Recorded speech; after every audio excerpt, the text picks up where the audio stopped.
Salut, nous nous retrouvons une fois de plus ce matin afin de méditer sur une nouvelle référence biblique qui explique l'état des morts. Nous avons vu hier dans Genèse 2, verset 7, l'Éternel Dieu forma l'homme de la poussière de la terre. Il souffla dans ses narines un souffle de vie et il devint un être vivant. Dans d'autres versions, une âme vivante. C'est exactement comme la voiture électrique. Tu connais? La voiture électrique, elle est préparée, tout.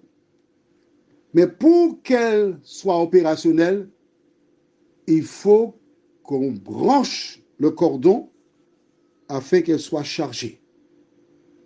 Une fois qu'elle est chargée, que se passe-t-il? Elle roule. Lorsqu'il n'y a plus de charge, qu'arrive-t-il? Elle s'arrête.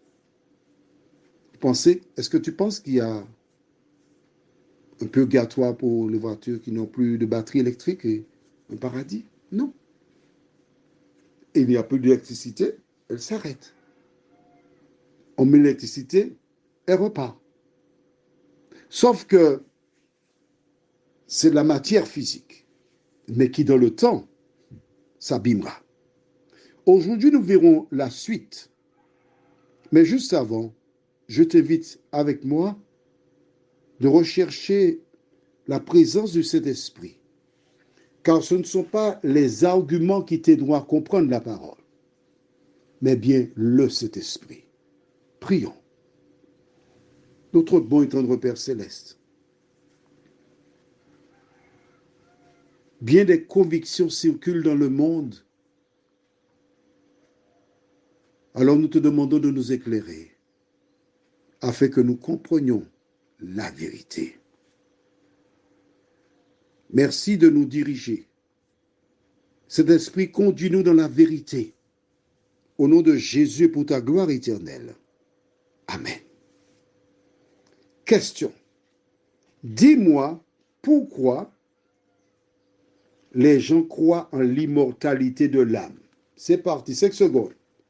1, 2, 3, 4, 5. As-tu la réponse? Normalement, vous êtes de bons élèves maintenant. Avec le professeur que vous avez là, non. Tout le monde devait avoir 18 sur 20. Je ne donne jamais 20 sur 20. 18 sur 20. Pourquoi les gens croient que l'homme ne meurt pas? Allons dans Genèse 3. C'est pourquoi il faut avoir le cahier là. Je te dis ça. Il faut avoir ton cahier pour prendre des notes. C'est un cours que tu as là. On ne vient pas à l'école, à l'université, avec les mains vides. Mais non. On vient pour recevoir un enseignement. Genèse 3. Et je lis à partir du verset 1er. Le serpent était le plus rusé de tous les animaux des champs que l'Éternel Dieu avait fait. Il dit à la femme, Dieu a-t-il réellement dit, vous ne mangerez pas de tous les arbres du jardin? Est-ce que tu vois comment le diable est filé, aiguisé, vicieux? Vous ne mangerez pas de tous les arbres du jardin. Est-ce que c'est ce que Dieu a dit? Non. Mensonge. Il commence par le mensonge pour interpeller la femme. Et la pauvre femme, Ève, est pour la défense de Dieu. Verset 2, la femme répondit au serpent, nous mangeons du fruit des arbres du jardin, mais quant au fruit de l'arbre qui est au milieu du jardin, Dieu a dit, vous ne mangerez point et vous n'y toucherez point, de peur que vous ne mouriez. Mais il est justement dans l'arbre en question, en train de manger le fruit, et à travers cet acte, il est en train de suggérer, au contraire, lorsque tu manges ce fruit-là, ton intelligence se développe. Regarde, les serpents ne parlent pas. Et moi, je parle parce que je mange ce fruit. Ça te rend intelligent. Et que dit-il, verset 4? Alors le serpent dit à la femme, vous ne mourrez point. Voilà. Voilà l'origine de l'immortalité. Le serpent a empoisonné notre société en disant aux gens, vous ne mourrez point.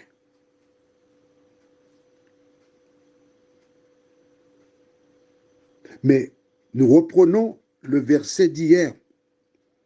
L'homme est constitué de quoi? L'Éternel Dieu forma l'homme de la poussière de la terre et il souffla dans ses narines un souffle de vie et l'homme devint une âme vivante dans certaines versions, un être vivant dans d'autres versions. On est bien d'accord?